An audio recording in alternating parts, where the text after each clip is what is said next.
The very nature of the animal seemed to justify the veneration with which it was regarded.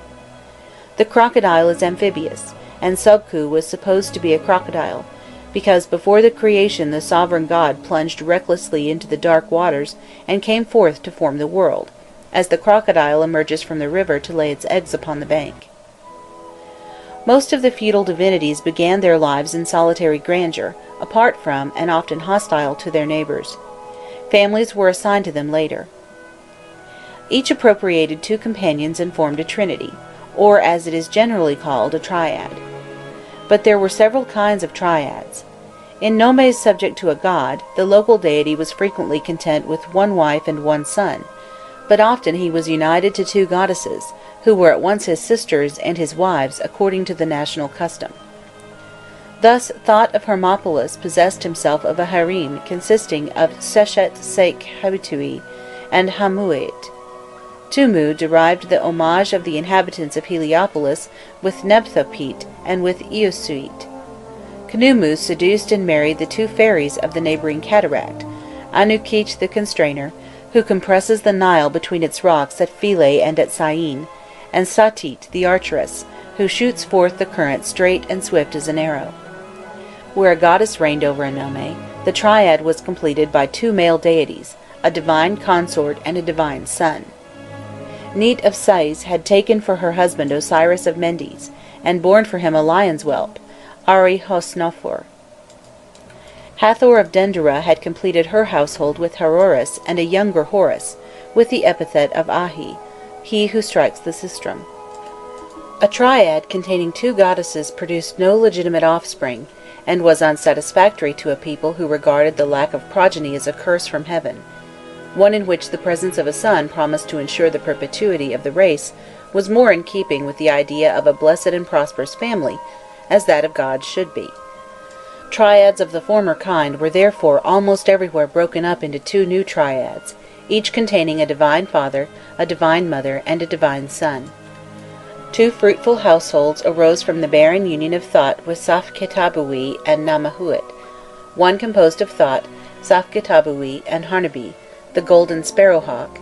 Into the other, Namahuit and her nursling Norfahiru entered.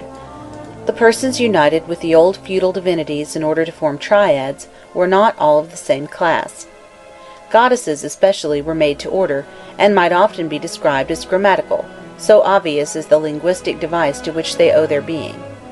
From Ra, Ammon, Horus, Sobku, female Ras, Anians, Horuses, and Sobkus were derived by the addition of the regular feminine affix to the primitive masculine names, Rait, Ammonite, Horit, Sobkit.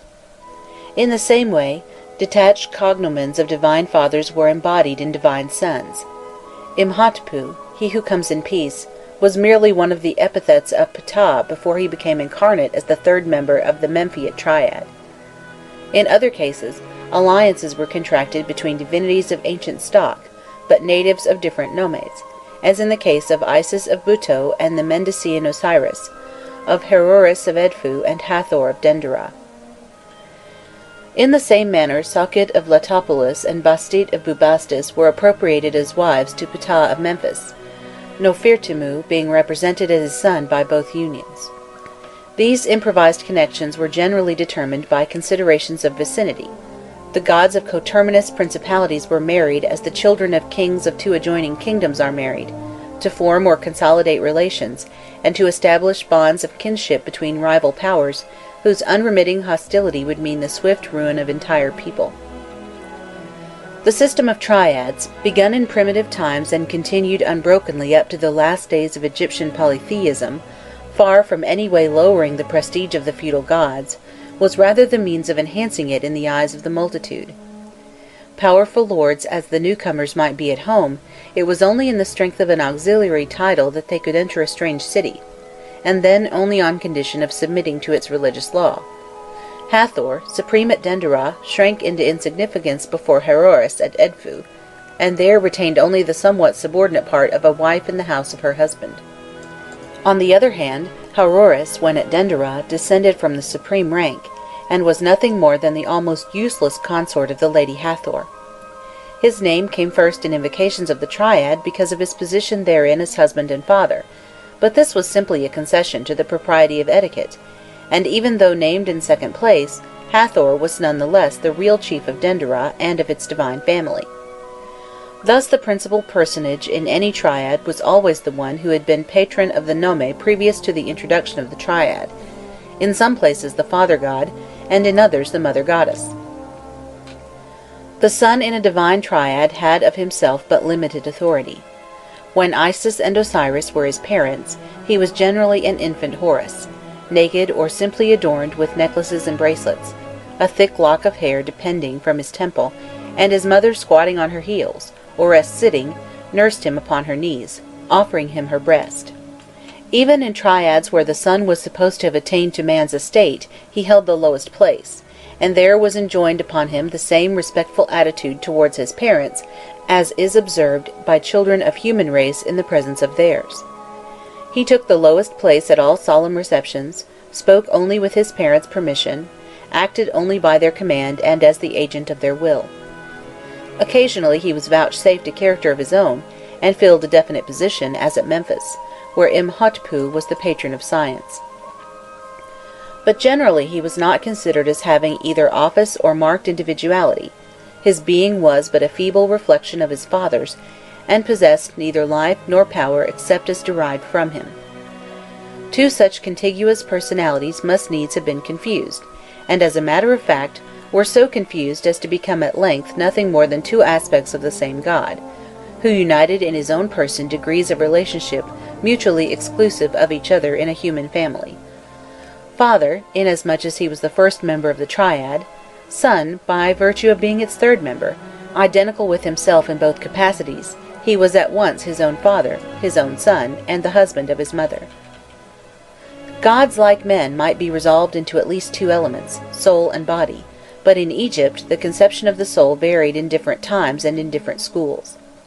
It might be an insect, butterfly, bee, or praying mantis, or a bird, the ordinary sparrowhawk, the human-headed sparrowhawk, a heron, or a crane, high, whose wings enabled it to pass rapidly through space, or the black shadow, kaibit, that is attached to everybody, but which death sets free, and which thenceforward leads an independent existence, so that it can move about at will, and go out into the open sunlight. Finally, it might be a kind of light shadow, like a reflection from the surface of calm water, or from a polished mirror, the living and coloured projection of the human figure, a double ka, reproducing in minutest detail the complete image of the object or the person to whom it belonged. The soul, the shadow, the double of a god, was in no way essentially different from the soul, shadow, or double of a man. His body indeed was moulded out of a more rarefied substance, and generally invisible, but endowed with the same qualities, and subject to the same imperfections as ours. The gods, therefore, on the whole, were more ethereal, stronger, more powerful, better fitted to command, to enjoy, and to suffer than ordinary men, but they were still men. They had bones, muscles, flesh, blood. They were hungry and ate, they were thirsty and drank. Our passions, griefs, joys, infirmities were also theirs. The sa, a mysterious fluid, circulated throughout their members, and carried with it health, vigour, and life. They were not all equally charged with it; some had more, others less, their energy being in proportion to the amount which they contained. The better supplied willingly gave of their superfluity to those who lacked it, and all who could readily transmit it to mankind, this transfusion being easily accomplished in the temples. The king, or any ordinary man who wished to be thus impregnated, presented himself before the statue of the god, and squatted at its feet with his back towards it. The statue then placed its right hand upon the nape of his neck, and by making passes, caused the fluid to flow from it, and to accumulate in him as a receiver. This rite was of temporary efficacy only, and required frequent renewal in order that its benefit might be maintained. By using or transmitting it, the gods themselves exhausted their saw of life, and the less vigorous replenished themselves from the stronger, while the latter went to draw fresh fullness from a mysterious pond in the northern sky, called the Pond of the Saw. Divine bodies, continually recruited by the influx of this magic fluid, preserved their vigour far beyond the term allotted to the bodies of men and beasts. Age, instead of quickly destroying them, hardened and transformed them into precious metals. Their bones were changed to silver, their flesh to gold. Their hair, piled up and painted blue after the manner of great chiefs, was turned into lapis lazuli. This transformation of each into an animated statue did not altogether do away with the ravages of time. Decrepitude was no less irremediable with them as with men, although it came to them more slowly. When the son had grown old, his mouth trembled, his drivelling ran down to the earth, his spittle dropped upon the ground. None of the feudal gods had escaped this destiny. For them as for mankind the day came when they must leave the city and go forth to the tomb. The ancients long refused to believe that death was natural and inevitable. They thought that life, once began, might go on indefinitely. If no accident stopped it short, why should it cease of itself? And so men did not die in Egypt, they were assassinated. The murderer often belonged to this world, and was easily recognized as another man, an animal, some inanimate object such as a stone loosened from a hillside, a tree which fell upon the passer-by and crushed him. But too often the murderer was of the unseen world, and so was hidden, his presence being betrayed in his malignant attacks only. He was a god, an evil spirit, a disembodied soul who slyly insinuated itself into the living man, or fell upon him with irresistible violence, illness being a struggle between the one possessed and the power which possessed him. As soon as the former succumbed he was carried away from his own people, and his place knew him no more. But had all ended for him with the moment which he had ceased to breathe? As to the body, no one was ignorant of its natural fate. It quickly fell into decay, and a few years sufficed to reduce it to a skeleton. And as for the skeleton, in the lapse of centuries that too was disintegrated, and became a mere train of dust, to be blown away by the first breath of wind. The soul might have a longer career and fuller fortunes, but these were believed to be dependent upon those of the body, and commensurate with them. Every advance made in the process of decomposition robbed the soul of some part of itself. Its consciousness gradually faded until nothing was left but a vague and hollow form that vanished altogether when the corpse had entirely disappeared. From an early date the Egyptians endeavored to arrest this gradual destruction of the human organism, and their first effort to this end naturally was directed towards the preservation of the body, since without it the existence of the soul could not be ensured. It was imperative that during that last sleep, which for them was fraught with such terrors, the flesh should neither become decomposed nor turn to dust, that it should be free from offensive odor and secure from predatory worms. They set to work, therefore, to discover how to preserve it.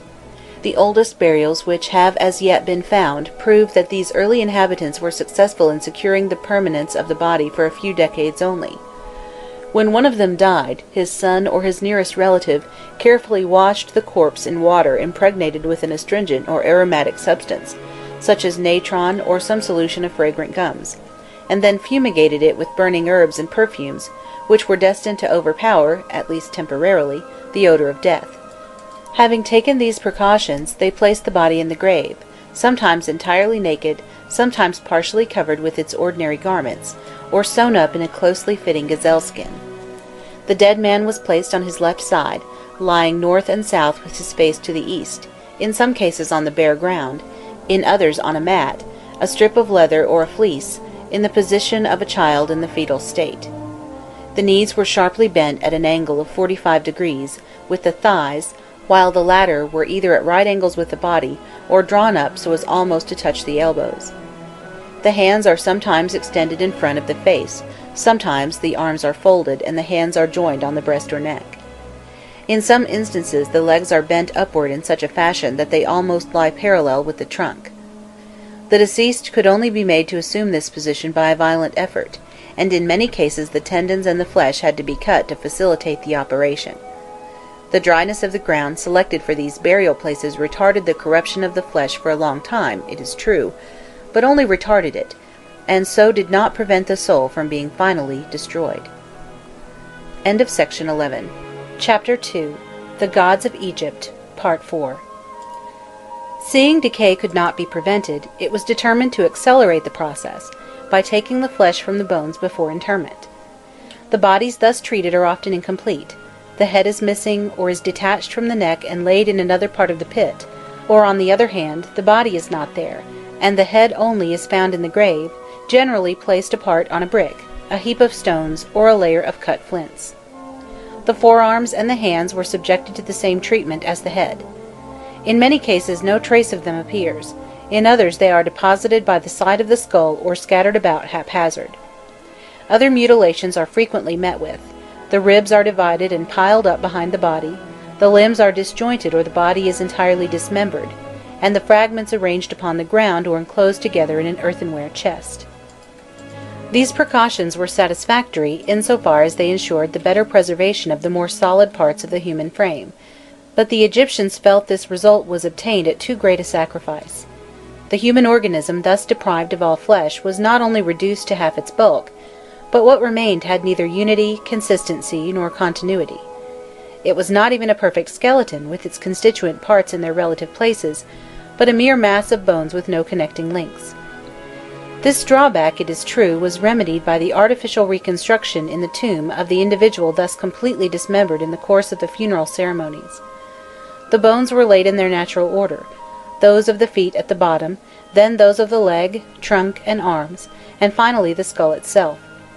But the superstitious fear inspired by the dead man, particularly of one thus harshly handled, and particularly the apprehension that he might revenge himself on his relatives for the treatment to which they had subjected him, often induced them to make this restoration intentionally incomplete.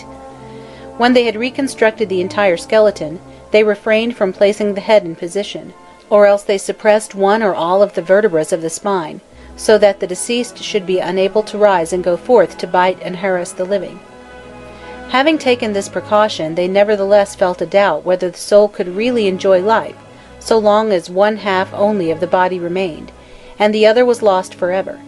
They therefore sought to discover the means of preserving the fleshy parts in addition to the bony framework of the body. It had been observed that when a corpse had been buried in the desert, its skin, speedily desiccated and hardened, changed into a case of blackish parchment beneath which the flesh slowly wasted away, and the whole frame thus remained intact, at least in appearance, while its integrity ensured that of the soul. An attempt was made by artificial means to reproduce the conservative action of the sand, and without mutilating the body, to secure at will that incorruptibility, without which the persistence of the soul was but a useless prolongation of the death agony. It was the god Anubis, the jackal lord of sepulture, who was supposed to have made this discovery. He cleansed the body of the viscera, those parts which most rapidly decay, saturated it with salts and aromatic substances, protected it first of all with the hide of a beast, and over this laid thick layers of linen. The victory the god had thus gained over corruption was, however, far from being a complete one. The bath in which the dead man was immersed could not entirely preserve the softer parts of the body. The chief portion of them was dissolved, and what remained after the period of saturation was so desiccated that its bulk was seriously diminished. When any human being had been submitted to this process, he emerged from it a mere skeleton, over which the skin remained tightly drawn. These shriveled limbs, sunken chest, grinning features, yellow and blackened skin, spotted by the efflorescence of the embalmer's salts, were not the man himself, but rather a caricature of what he had been.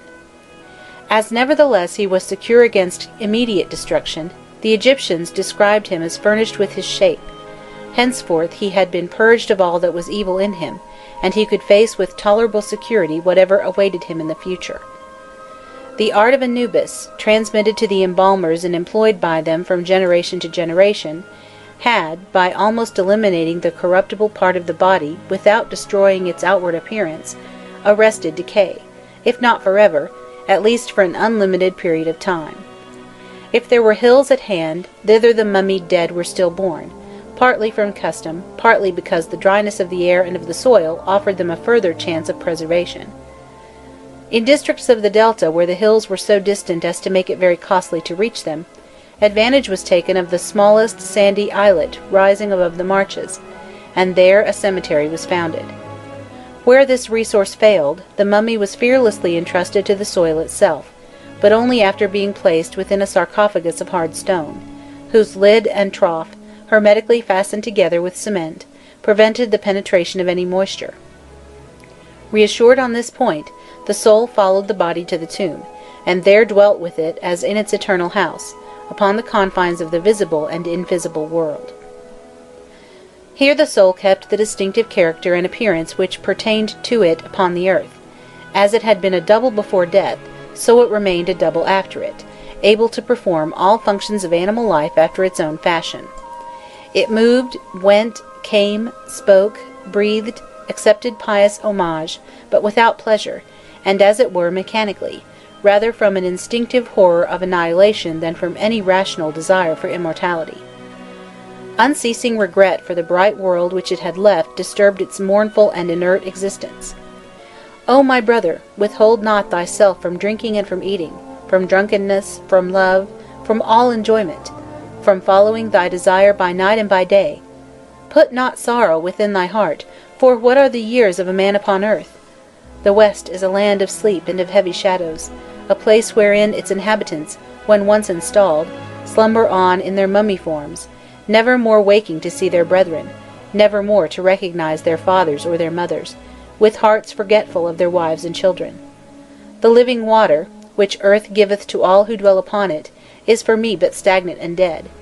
That water floweth to all who are on earth, while for me it is but liquid putrefaction, this water that is mine. Since I came into this funereal valley, I know not where nor what I am. Give me to drink of running water. Let me be placed by the edge of the water with my face to the north, that the breeze may caress me and my heart be refreshed from its sorrow. By day the double remained concealed within the tomb. If it went forth by night, it was from no capricious or sentimental desire to revisit the spots where it had led a happier life. Its organs needed nourishment as formerly did those of its body, and of itself it possessed nothing but hunger for food, thirst for drink. Want and misery drove it from its retreat, and flung it back among the living. It prowled like a marauder about fields and villages, picking up and greedily devouring whatever it might find on the ground, broken meats which had been left or forgotten, house and stable refuse, and, should these meagre resources fail, even the most revolting dung and excrement. This ravenous sceptre had not the dim and misty form, the long shroud of floating draperies of our modern phantoms, but a precise and definite shape, naked or clothed in the garments which it had worn while yet upon earth, and emitting a pale light, to which it owed the name of luminous. Ku. The double did not allow its family to forget it, but used all the means at its disposal to remind them of its existence. It entered their houses and their bodies, terrified them waking and sleeping by its sudden apparitions, struck them down with disease or madness, and would even suck their blood like the modern vampire. One effectual means there was, and one only, of escaping or preventing these visitations, and this lay in taking to the tomb all the various provisions of which the double stood in need, and for which it visited their dwellings. Funerary sacrifices and the regular cults of the dead originated in the need experienced for making provision for the sustenance of the manes, after having secured their lasting existence by the mummification of their bodies. Gazelles and oxen were brought and sacrificed at the door of the tomb chapel, the haunches, heart, and breast of each victim being presented and heaped together upon the ground, that there the dead might find them when they began to be hungry. Vessels of beer or wine, great jars of fresh water, purified with natron, or perfumed, were brought to them that they might drink their fill at pleasure, and by such voluntary tribute men bought their goodwill, as in daily life they bought that of some neighbour too powerful to be opposed. The gods were spared none of the anguish and none of the perils which death so plentifully bestows upon men. Their bodies suffered change and gradually perished until nothing was left of them. Their souls, like human souls, were only the representatives of their bodies, and gradually became extinct if means of arresting the natural tendency to decay were not found in time. Thus the same necessity that forced men to seek the kind of sepulture which gave the longest term of existence to their souls, compelled the gods to the same course. At first they were buried in the hills, and one of their oldest titles describes them as those who are upon the sand, safe from putrefaction. Afterwards, when the art of embalming had been discovered, the gods received the benefit of the new invention and were mummified. Each nome possessed the mummy and the tomb of its dead god. At Thinis there was the mummy and tomb of Enhuri, the mummy of Osiris at Mendes, the mummy of Tumu at Heliopolis. In some of the nomes, the gods did not change their names in altering the mode of their existence. The deceased Osiris remained Osiris. Nit and Hathor, when dead, were still Nit and Hathor, at Sais and at Dendera. But Ptah of Memphis became Sokaris by dying. Uaputu, the jackal of Siut, was changed into Anubis. And when his disk had disappeared at evening, Anhuri, the sunlit sky of Thinis, was Contamentit, Lord of the West, until the following day. That bliss which we dream of enjoying in the world to come was not granted to the gods any more than to men. Their bodies were nothing but inert larvae, with unmoving heart, weak and shriveled limbs, unable to stand upright, were it not that the bandages in which they were swathed stiffened them into one rigid block. Their hands and heads alone were free, and were of the green or black shades of putrid flesh. Their doubles, like those of men, both dreaded and regretted the light. A sentiment was extinguished by the hunger from which they suffered, and gods who were noted for their compassionate kindness when alive, became pitiless and ferocious tyrants in the tomb. When once men were bidden to the presence of Sokaris, Contementific, or even of Osiris, mortals came terrifying their hearts with fear of the god, and none dareth to look him in the face, either among gods or men. For him the great are as the small. He spareth not those who love him, he beareth away the child from its mother, and the old man who walketh on his way, full of fear, all creatures make supplication before him, but he turneth not his face towards them. Only by the unfailing payment of tribute, and by feeding him as though he were a simple human double, could living or dead escape the consequences of his furious temper. The living paid him his dues in pomps and solemn sacrifices, repeated from year to year at regular intervals, but the dead bought more dearly the protection which he deigned to extend to them. He did not allow them to receive directly the prayers, sepulchre meals, or offerings of kindred on feast days. All that was addressed to them must first pass through his hands. When their friends wished to send them wine, water, bread, meat, vegetables, and fruits, he insisted that these should first be offered and formally presented to himself.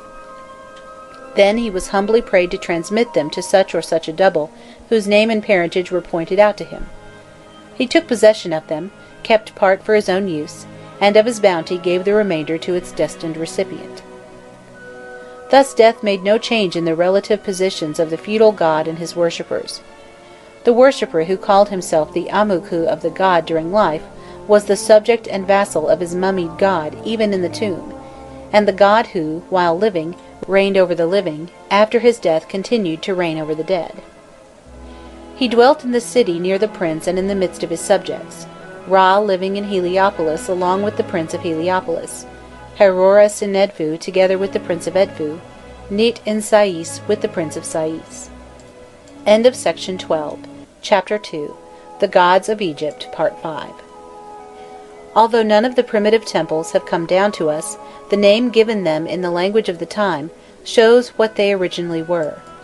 A temple was considered as the feudal mansion, Hait, the house, Piru, P, of the god, better cared for and more respected than the houses of men, but not otherwise differing from them. It was built on a site slightly raised above the level of the plain, so as to be safe from the inundation, and where there was no natural mound, the want was supplied by raising a rectangular platform of earth. A layer of sand spread uniformly on the subsoil provided against settlements or infiltrations, and formed a bed for the foundations of the building. This was first of all a single room, circumscribed, gloomy, covered in by a slightly vaulted roof, and having no opening but the doorway, which was framed by two tall masts, whence floated streamers to attract from afar the notice of worshippers. In front of its facade was a court, fenced in with palisading. Within the temple were pieces of matting, low tables of stone, wood, or metal, a few utensils for cooking the offerings, a few vessels for containing the blood, oil, wine, and water with which the god was every day regaled. As provisions for sacrifice increased, the number of chambers increased with them, and rooms for flowers, perfumes, stuffs, precious vessels, and food were grouped around the primitive abode, until that which had once constituted the whole temple became no more than its sanctuary. There the god dwelt, not only in spirit but in body, and the fact that it was incumbent upon him to live in several cities did not prevent his being present in all of them at once. He could divide his double, imparting it to as many separate bodies as he pleased, and these bodies might be human or animal, natural objects or things manufactured, such as statues of stone, metal, or wood. Several of the gods were incarnate in rams: Osiris at Mendes, Harshafitu at Heracleopolis, Khnummu at Elephantine. Living rams were kept in their temples, and allowed to gratify any fancy that came into their animal brains.